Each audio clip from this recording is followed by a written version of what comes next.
On vient du monde entier pour visiter la ville de Xi'an, dans l'ouest de la Chine. Une destination célèbre, entre autres, pour un exceptionnel trésor archéologique situé aux environs. Les touristes se pressent par milliers pour admirer cette étonnante armée de 8000 soldats de terre cuite, qui montent la garde auprès de l'empereur Qin depuis plus de 2000 ans. Pourtant, la plupart ne se doutent pas qu'à quelques kilomètres de là, un autre site funéraire abrite un trésor encore plus surprenant.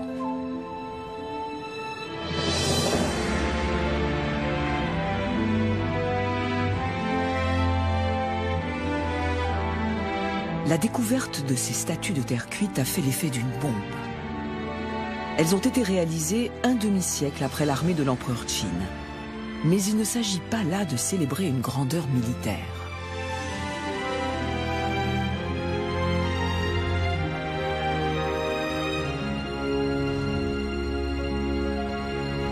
Qui sont ces personnages énigmatiques et souriants?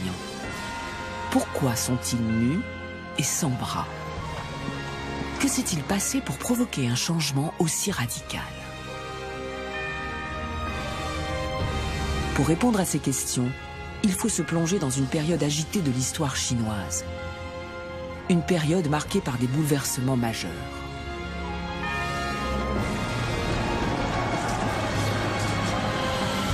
Ces grands bouleversements allaient donner naissance à l'un des empires les plus vastes et les plus prospères que la Terre ait jamais portés.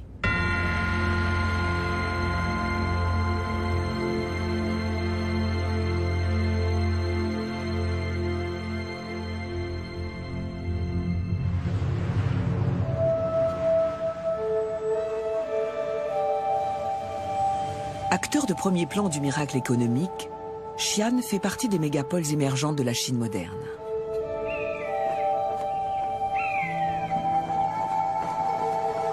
Mais c'est aussi l'un des plus anciens centres urbains du pays. Lorsque la route de la soie a été ouverte au départ de la ville, vers les contrées situées à l'ouest, Xi'an, que l'on appelait à l'époque Chang'an, avait déjà 1000 ans d'existence. Il faut dire que Xi'an occupe un site stratégique idéal. La ville se trouve en effet sur le plateau de Xianyang, vaste étendue plane, protégée par des chaînes montagneuses et bordée de rivières.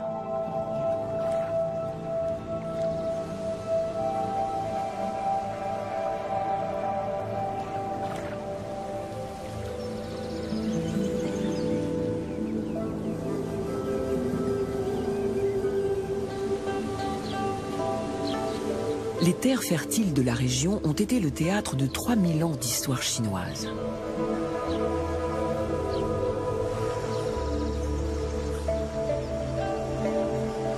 Enfouis sous l'humus dorment les vestiges de deux cultures, dont la philosophie et les ambitions étaient aux antipodes, mais qui, ensemble, ont donné naissance à la Chine d'aujourd'hui.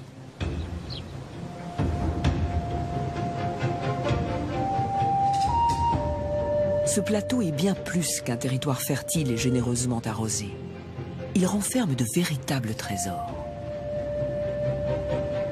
Au-delà du fleuve, s'étend une série de tumulus, de taille et de forme identiques, qui semblent monter la garde, en bon ordre, à travers la campagne.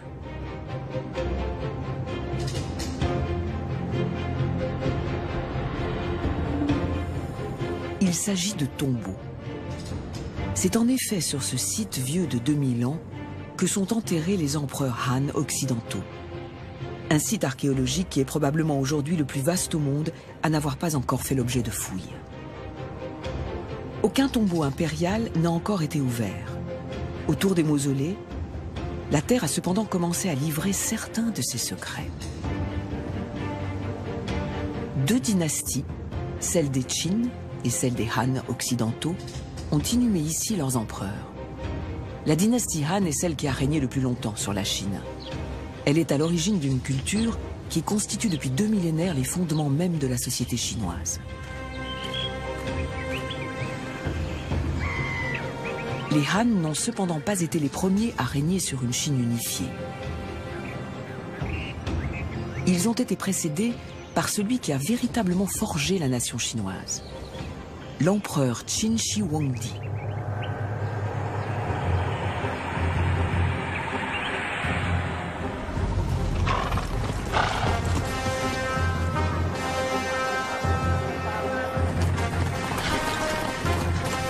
Shi Huangdi était un chef militaire sanguinaire et implacable. Dès 210 avant notre ère, ses généraux avaient réussi à réunir sous son autorité tous les royaumes chinois qui se faisaient auparavant la guerre, imposant un pouvoir central à des régions disparates et très éloignées les unes des autres.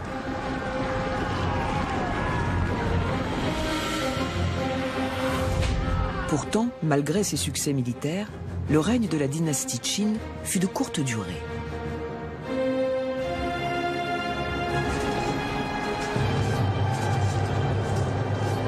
« 15 ans après sa naissance, le régime était déjà miné par les dissensions internes.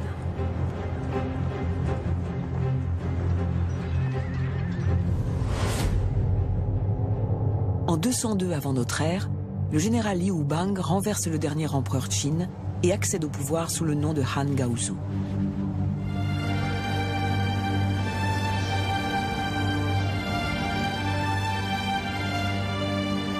La dynastie des Han régnera pendant 4 siècles sur la Chine, constituant un empire comparable à celui des Romains, ses partenaires dans le commerce de la soie.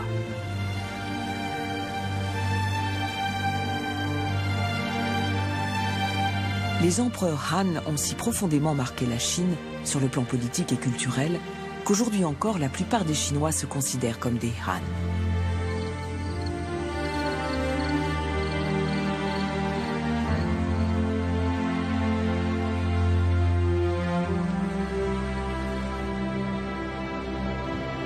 Le régime des Han changea radicalement la société.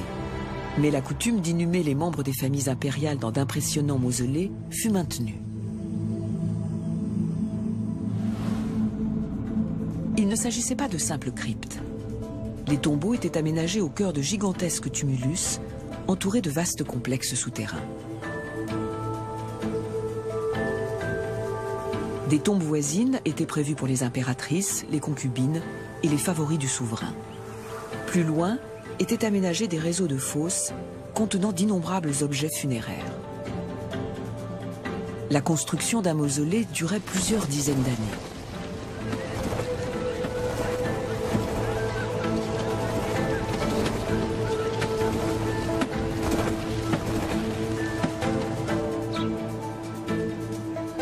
Le plateau de Xianyang se prêtait parfaitement à ce type d'ouvrage. Le sol était profond et la nappe phréatique éloignée de la surface. Le site était en outre proche du siège du gouvernement, Chang'an, la Xi'an actuelle, qui était à l'époque la plus grande ville du monde.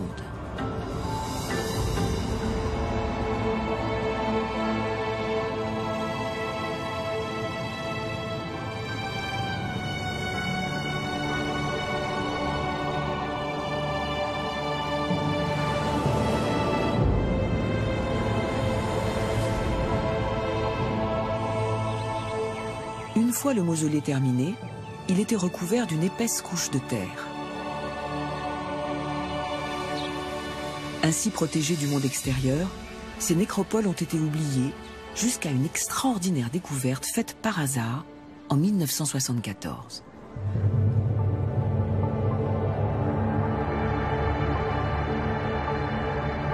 Cette année-là, on retrouve en effet sur le plateau le mausolée du premier empereur Qin, Qin Shi Huangdi.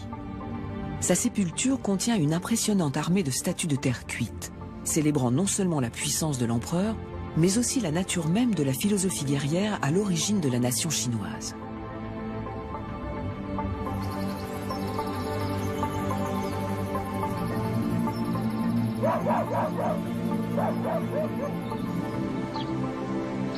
En 1990, les autorités décident de construire une nouvelle route et des fouilles archéologiques sont entreprises dans le secteur de Yanglin, à 40 km à l'ouest du site funéraire Qin.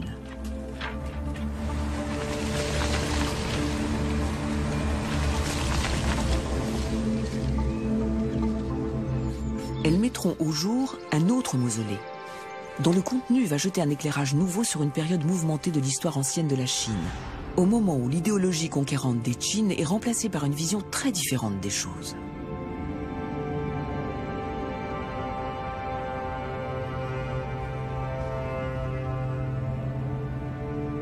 Les archéologues vont découvrir dans un premier temps plusieurs fosses funéraires, contenant des centaines d'animaux en terre cuite remarquablement réalisés. À l'époque, nul ne sait jusqu'où s'étend la nécropole souterraine aménagée autour du mausolée. Après les animaux, la terre va livrer des figurines d'aspect humain.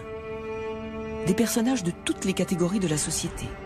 Des guerriers, des nobles, des fonctionnaires, des citoyens ordinaires.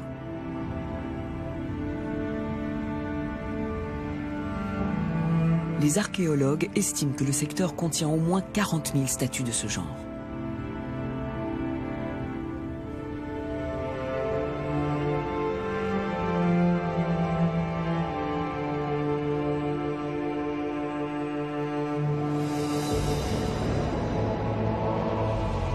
Les sondages et les examens au scanner indiquent qu'il existe tout un réseau de fosses qui s'étend à partir du tumulus central sur une vingtaine de kilomètres carrés.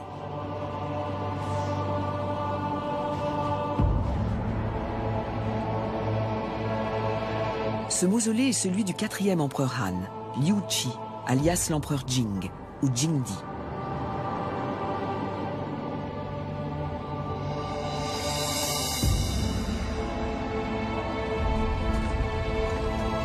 On sait d'après des documents historiques que la construction de la nécropole a commencé en 153 avant notre ère, c'est-à-dire 3 ans à peine après le début du règne de Jingdi. Les travaux ont continué après sa mort, 12 ans plus tard. Ils ont duré au total 28 ans.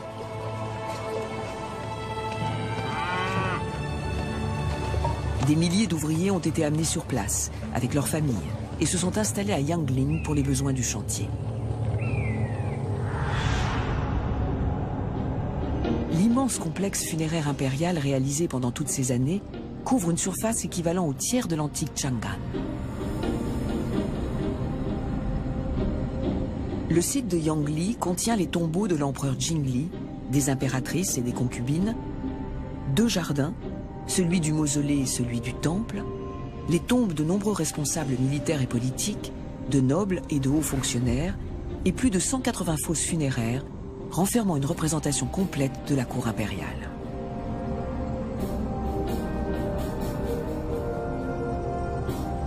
Il s'agit du mausolée Han le plus riche jamais découvert.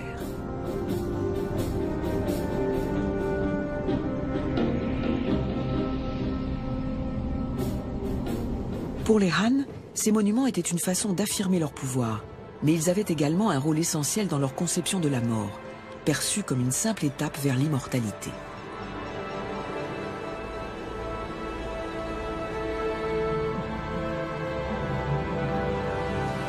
La vie dans l'au-delà était une préoccupation commune à l'ensemble de la société. Elle était envisagée dans la continuité de la vie sur Terre. Les morts étaient donc censés avoir les mêmes besoins que les vivants. La pensée confucianiste, que les souverains Han finiront par adopter, insiste sur l'importance de la piété filiale. Le respect et le souci permanent des parents constituent un devoir moral absolu, qui s'applique même après la mort. Les vivants doivent honorer les morts. Cette obligation était d'autant plus respectée chez les Han que les morts avaient la faculté d'intercéder en faveur des vivants auprès des dieux et des esprits. En revanche, s'ils s'estimaient négligés, ils pouvaient revenir hanter leurs descendants.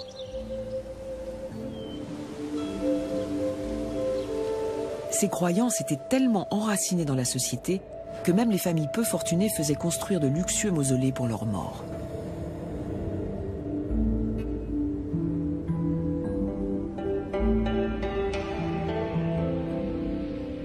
Les tombes devaient être les plus somptueuses possibles. Les plus fortunés se livraient à une véritable surenchère. Les tombeaux Han font partie des monuments funéraires les plus richement décorés du patrimoine chinois.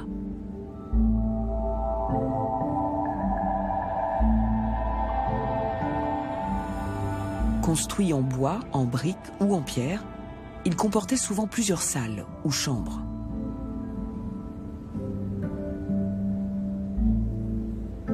Les murs et les portes étaient ornés de fresques ou de bas-reliefs représentant des scènes de l'au-delà.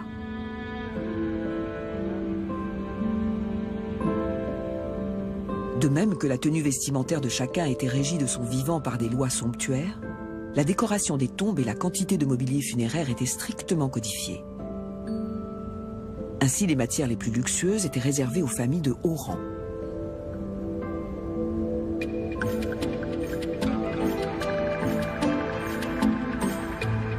À des siècles de distance, ces tombeaux nous permettent d'entrevoir ce qu'était la vie à cette époque lointaine et de découvrir cette culture disparue.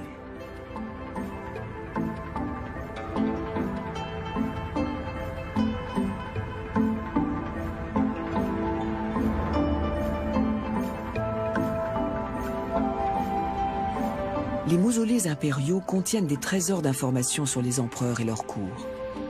Ils nous invitent à remonter le temps sur plusieurs millénaires.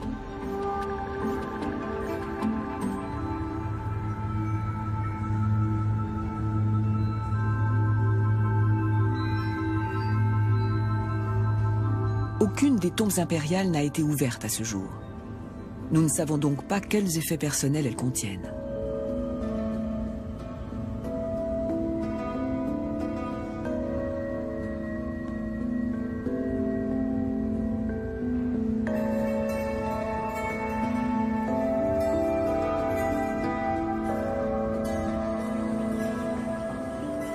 L'agencement même des nécropoles constitue une mine de renseignements. Sur le site du mausolée de Jindi, chaque fonction administrative est représentée symboliquement. C'est tout le système politique qui est reproduit sous terre. Chaque département, qu'il s'agisse des services aux souverains, de l'administration civile ou du commandement militaire, est représenté au niveau qui était le sien à Chang'an, la capitale des vivants. Le mausolée constitue ainsi une carte détaillée du système social impérial.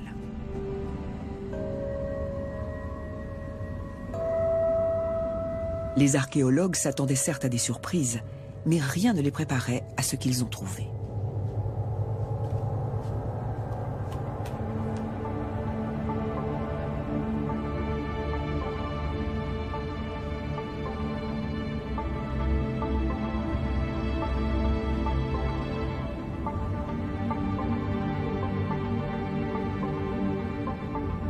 Plus de 3000 figurines humaines ont déjà été mises au jour. Et leur aspect est tout à fait inattendu.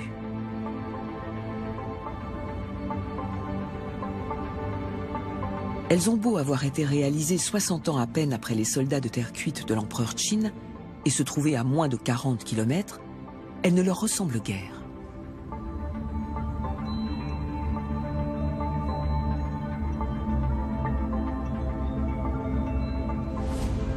La différence la plus évidente est leur taille. Alors que les statues massives du tombeau Qin sont grandeur nature, les effigies de Jindi sont 3 fois plus petites.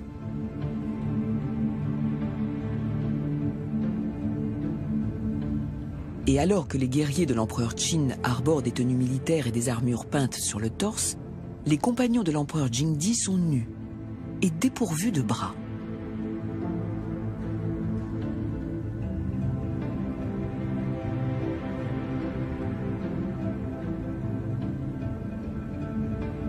Leurs corps minces sont pourtant modelés et peints dans les moindres détails, avec un souci d'exactitude anatomique, y compris pour les eunuques.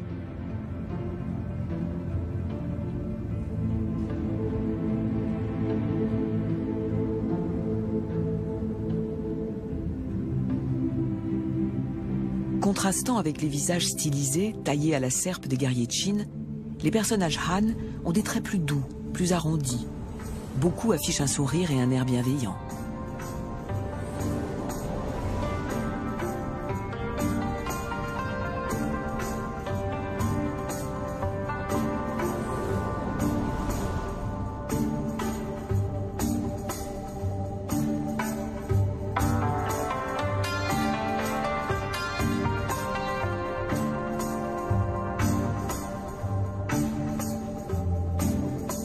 Parmi les soldats, on reconnaît des femmes. Même si l'on sait que les généraux Han n'étaient pas tous favorables à la mixité dans l'armée. Certains n'ont pas hésité à imputer aux femmes soldats la responsabilité de certaines défaites. Un certain général Li Ling, après une série de revers sur le champ de bataille, aurait même fait décapiter toutes les femmes de son armée.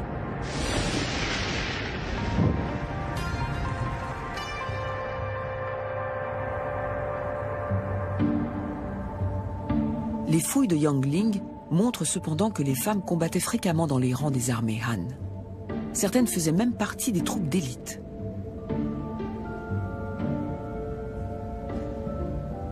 Parmi les statues féminines figurent notamment plus de 200 cavalières, montées à l'origine sur des chevaux de bois, qui ont fini par pourrir.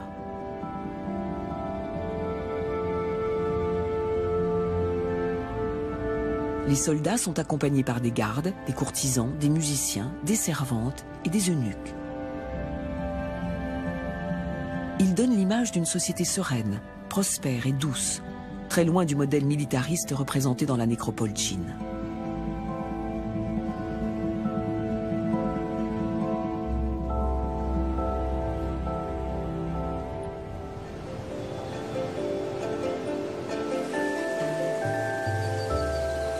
Au cours des 60 ans qui séparent les deux mausolées, le style agressif et sans concession de l'empereur Qin a cédé la place à une vision de la société plus permissive et optimiste. Les différences sont importantes. Elles ne sont pas seulement le reflet de mode, mais d'un changement radical de philosophie. Les empereurs Han privilégient la paix à la guerre et encouragent la croissance économique. Il en résulte une période de prospérité sans précédent.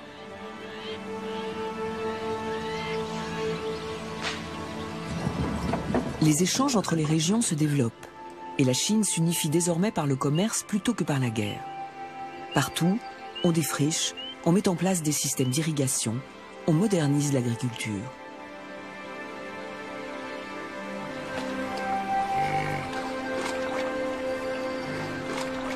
La production alimentaire augmente, et avec elle une population composée à 90% de paysans. Le mausolée de Jingdi contient des éléments montrant qu'à l'époque, la nourriture était abondante. Une grande quantité de vivres y avait été stockée en prévision du voyage dans l'au-delà. Les céréales se sont décomposées avec le temps, mais les objets parvenus jusqu'à nous témoignent d'une véritable opulence. Les très nombreuses statuettes d'animaux domestiques semblent indiquer que les Chinois de l'époque ne manquaient de rien.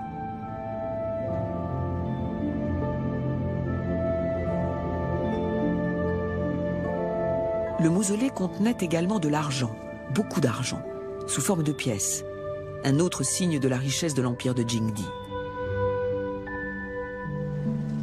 Pourquoi, dans ce cas, les statues qui entourent Jingdi sont-elles nettement plus petites que les guerriers grandeur nature de l'armée de Qin Shi Huangdi?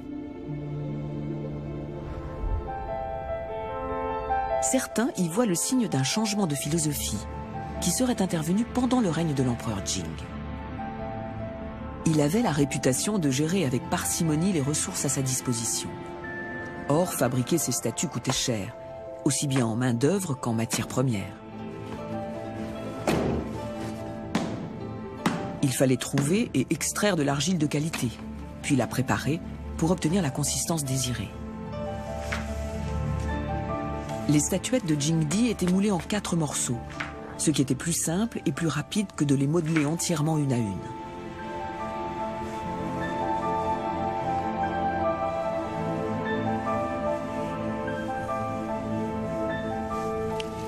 Les détails extérieurs étaient ajoutés à la main, pour faire de chaque figurine une pièce unique.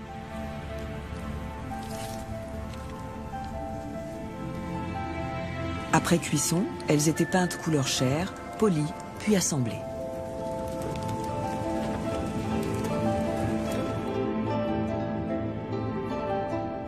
Réduire la taille des personnages permettait d'avoir un plus grand nombre de figurants à moindre frais.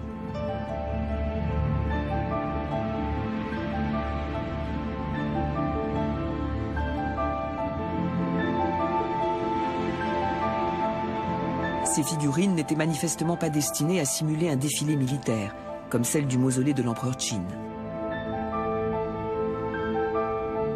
Mais elles n'étaient pas nues et sans bras, comme nous les voyons aujourd'hui.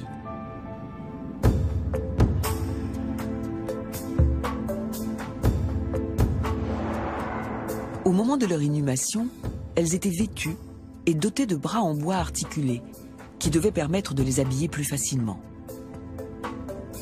Seuls des fragments de tissu et de bois ont été découverts. Ces vestiges attestent cependant que les statues portaient des habits de soie et de drap fin, vraisemblablement à la mode de l'époque, qui affectionnait les mélanges de couleurs.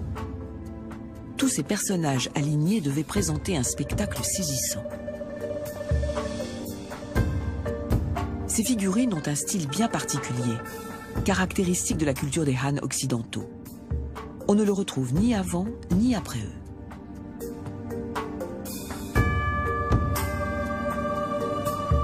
Outre les statuettes nues, le mausolée de Jingdi contient des personnages en terre cuite d'apparence plus classique, portant des vêtements sculptés ou peints dans la masse.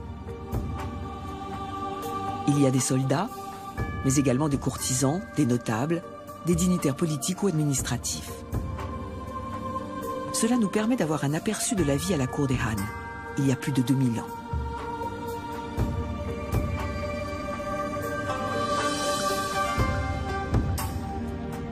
On trouve aussi de nombreuses figures féminines finement détaillées, maquillées et arborant de larges robes chamarrées. Ce sont les femmes du harem.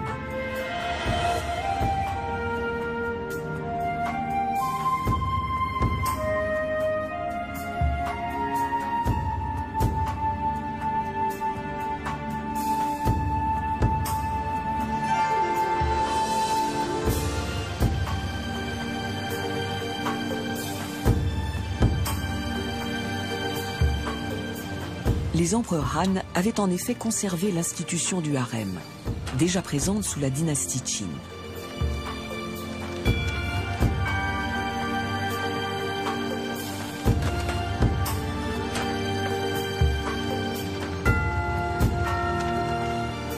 Outre sa femme, l'impératrice, l'empereur avait plusieurs favorites. Traitées avec déférence par leur entourage, celles-ci avaient un train de vie extravagant et un statut privilégié. Elles avaient chacune leur place dans l'ordre des préférences de l'empereur, selon un protocole très strict. Celles qui enfreignaient les règles ou perdaient les faveurs de l'empereur étaient éloignées de la cour. Elles vivaient alors à part, dans ce que l'on appelait le palais froid.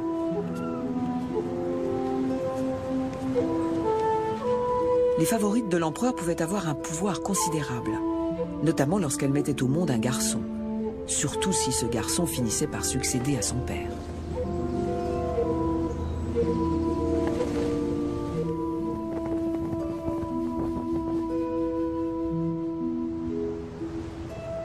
La tradition de la piété filiale était telle qu'un homme avait un devoir d'obéissance et de respect à l'égard de sa mère et de ses grands-mères.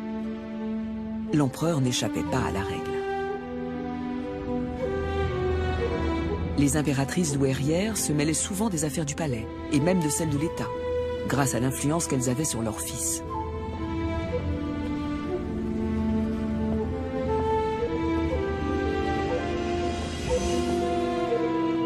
Ainsi, lorsqu'il avait une décision importante à prendre, Jingdi consultait toujours sa mère, dont les appartements étaient reliés aux siens par une passerelle.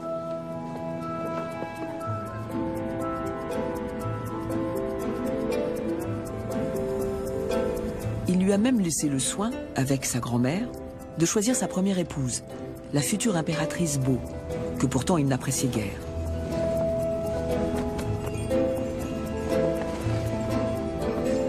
Il lui a fallu masquer l'antipathie qu'elle lui inspirait et attendre le décès de sa grand-mère pour pouvoir enfin la bannir de la cour.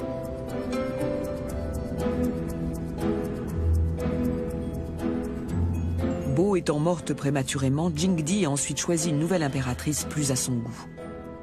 L'une de ses concubines, une certaine Li Ji, qui lui avait donné un fils, désigné prince héritier, semblait la candidate la mieux placée. Mais Jingdi avait alors trouvé une nouvelle favorite, Wang Zi, qui, elle aussi, lui avait donné un fils, plus jeune.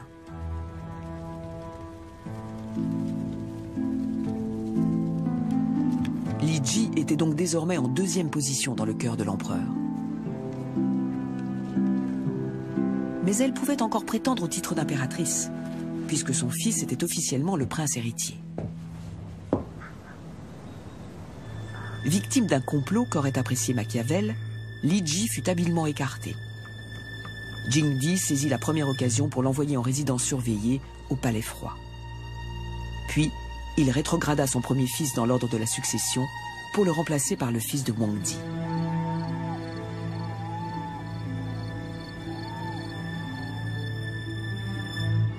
Et Huangdi devint impératrice.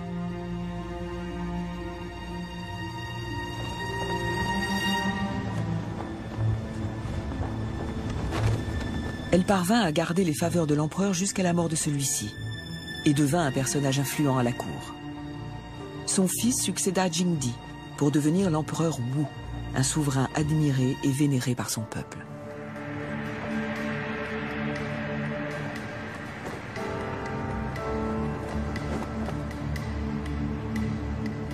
L'ascension de Huangdi peut surprendre quand on sait que l'empereur avait la possibilité de choisir toutes les femmes qui lui plaisaient. Huangdi n'était pas d'origine noble, et avant d'arriver au palais, elle avait déjà été mariée et avait eu une fille.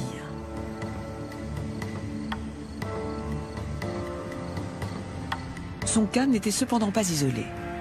La beauté, l'intelligence et le talent étaient des qualités plus recherchées pour accéder au harem que la haute extraction ou la virginité.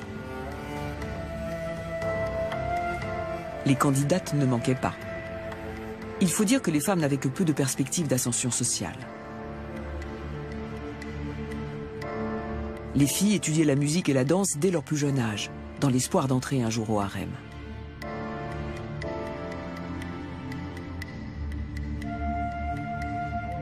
Mais la voie était semée d'embûches. Les méandres de la politique étaient imprévisibles, comme l'apprit Liji à ses dépens, et la cour était un nid d'intrigues.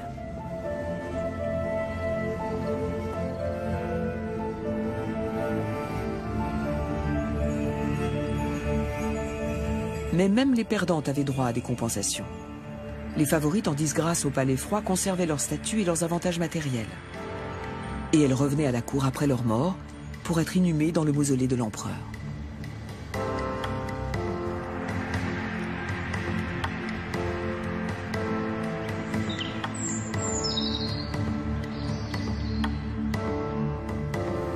Les centaines d'objets retrouvés dans le mausolée de Jingdi dénotent un goût certain pour le raffinement à la cour des Han. La tenue vestimentaire traduisait très précisément le rang social et la fortune de chacun.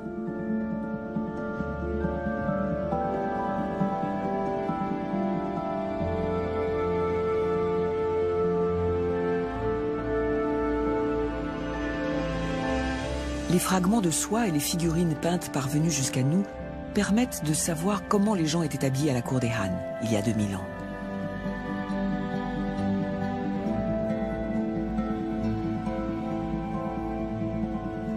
L'industrie de la soie était florissante, et le tissu utilisé pour les habits des courtisans était orné de motifs élaborés.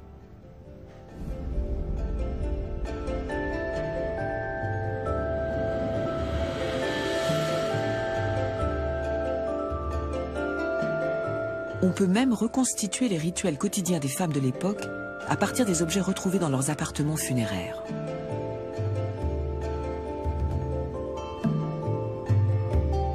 La mode du maquillage ne date manifestement pas d'hier. Les produits employés ont franchi les siècles. Mascara, poudre et rouge à joues ainsi que les accessoires pour les appliquer.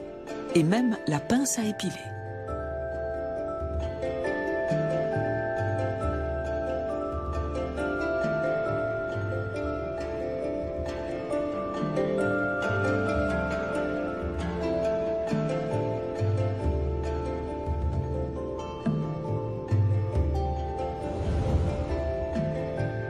Les boîtes et les flacons de cosmétiques sont richement ouvragés. Finement gravés et peints, ils témoignent d'un extrême raffinement.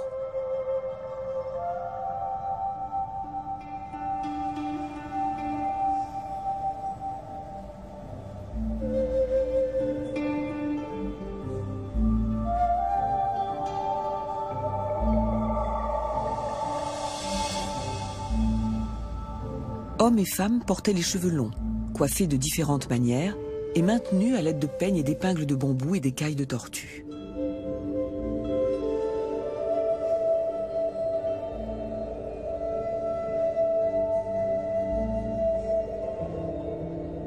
La tête était souvent ceinte d'un bandeau de soie ou de lin.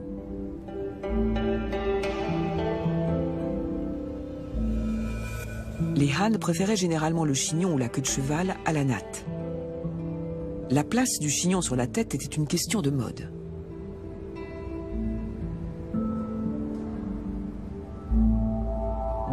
Les cheveux avaient un caractère sacré. Couper les cheveux de quelqu'un sans lui demander sa permission était considéré comme une grave offense. Les criminels notamment étaient condamnés à avoir la tête rasée. Le contenu du mausolée de l'empereur Jingdi nous apprend à quoi ressemblaient les Han occidentaux, mais également ce qu'ils mangeaient. Nous savons que la base de leur alimentation était constituée de céréales, comme le riz, le millet et le blé, et de légumineuses. Le mausolée contient en outre des centaines d'animaux. Tous n'étaient cependant pas consommés. Les chevaux étaient utilisés pour le transport et pour la guerre. L'armée Han en possédait des centaines de milliers. Le cheval était bien plus qu'un animal utilitaire. Il était apprécié pour sa beauté et constituait un signe extérieur de richesse. Il était donc interdit de manger de la viande de cheval.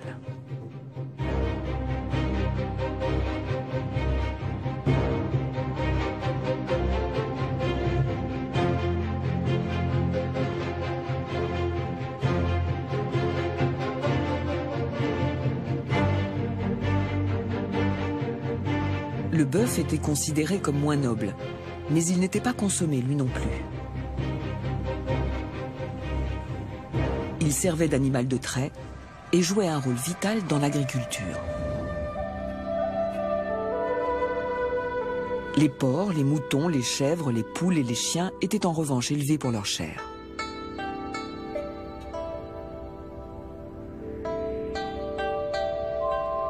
Les réserves de nourriture du mausolée regorgeaient d'animaux de boucherie. Les porcelets et les jeunes chiens étaient particulièrement appréciés.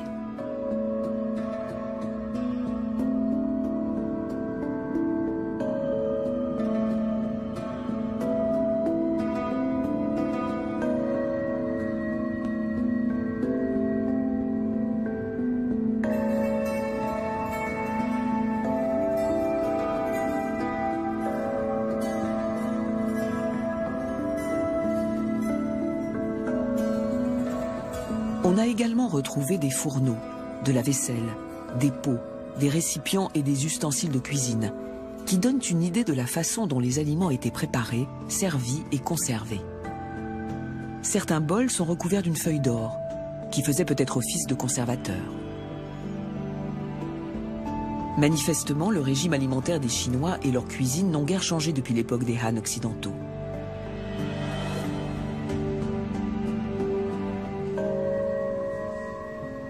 Les contemporains de Jingdi buvaient régulièrement de l'alcool. Ils consommaient des boissons dont le degré alcoolique se situait à mi-chemin entre la bière et le vin. Celles-ci étaient servies lors des grandes occasions, mais aussi au quotidien pendant les moments de détente. Elles se buvaient tièdes, le flacon maintenu à température dans un grand bol d'eau chaude.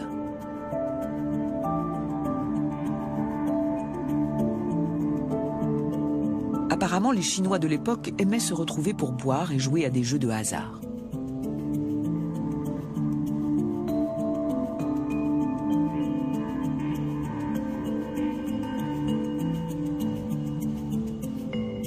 Ils étaient passionnés par les dés et n'hésitaient pas à parier gros.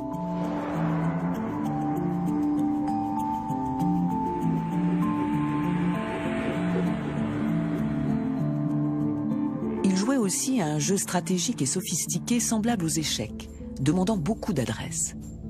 Un jeu sérieux, qui ne s'accompagnait probablement pas de consommation d'alcool.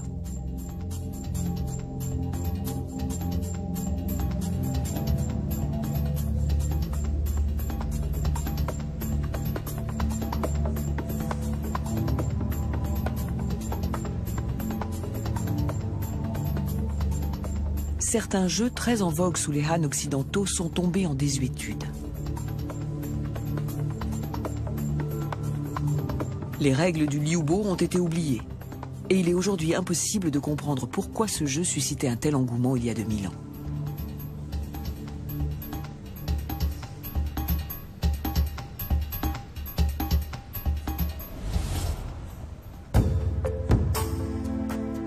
Les éléments dont on dispose font apparaître en filigrane une cour raffinée et sereine, où les loisirs occupent une place de choix. La musique, le chant, la danse et l'acrobatie étaient manifestement très prisés.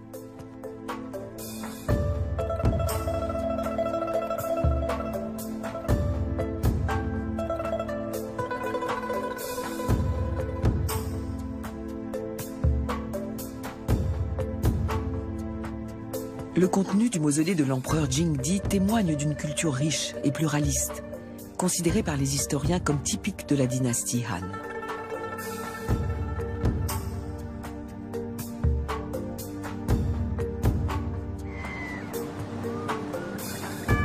Les mausolées de Qinshi Huangdi et de Han Jingdi ne sont séparés que d'une quarantaine de kilomètres et d'une soixantaine d'années, mais les messages qu'ils envoient, par statues d'argile interposées, sont très différents.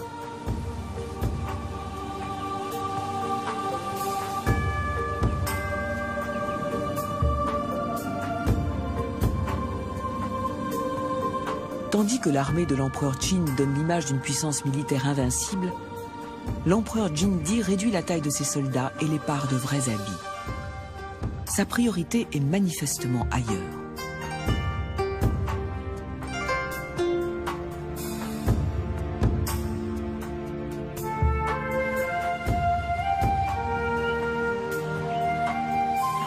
Ce que confirment les faits.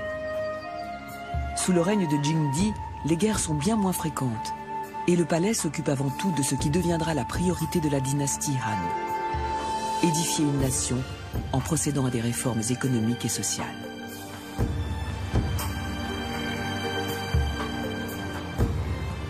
C'est notamment sous la dynastie Han qu'est institué un système de concours d'accès à la fonction publique, grâce auquel, pour la première fois, l'administration s'ouvre à des jeunes qui n'appartiennent pas forcément à la noblesse.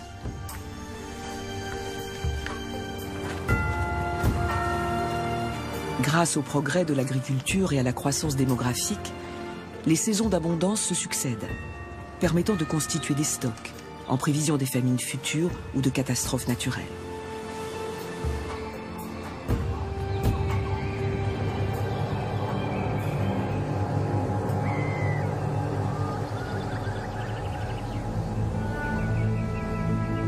On ne peut pas pour autant parler d'une période de paix totale.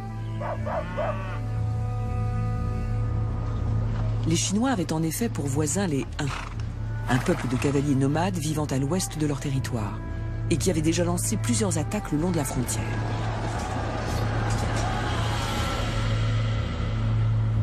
Les incursions étaient sporadiques, malgré le mur construit autour de Chang'an en 191 avant notre ère par le deuxième empereur Han, qui faisait de la ville une véritable forteresse. Cette prodigieuse muraille, longue de 26 km et large par endroits de 16 mètres à la base, représentait une prouesse technique.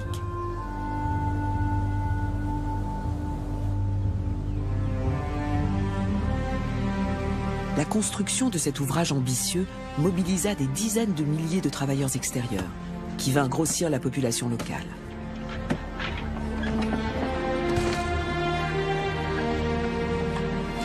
Protégé par ce mur et conforté par le dynamisme démographique, aussi bien dans la capitale que dans les campagnes, Jingdi put se consacrer pleinement à ses réformes.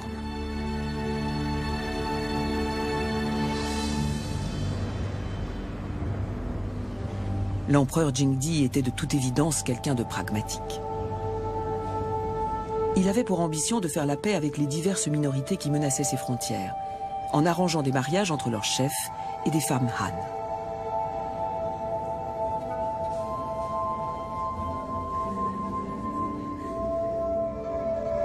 Il voulait améliorer le bien-être et la prospérité de la population de son empire.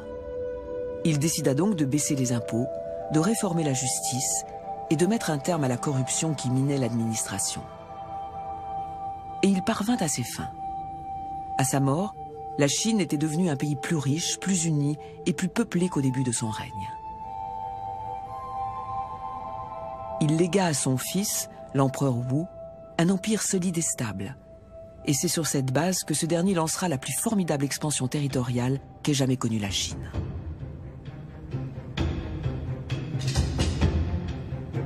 L'empire Han a duré plus de 400 ans.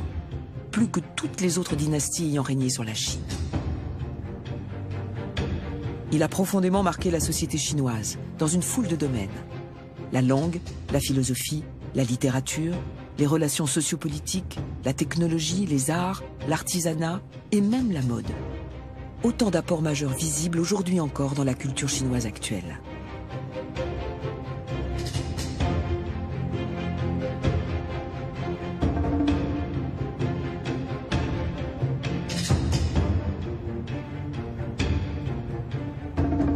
Rien de tout cela n'aurait été possible sans l'empereur Qin, ses ambitions et son militarisme, magistralement exprimés par son armée de soldats de terre cuite.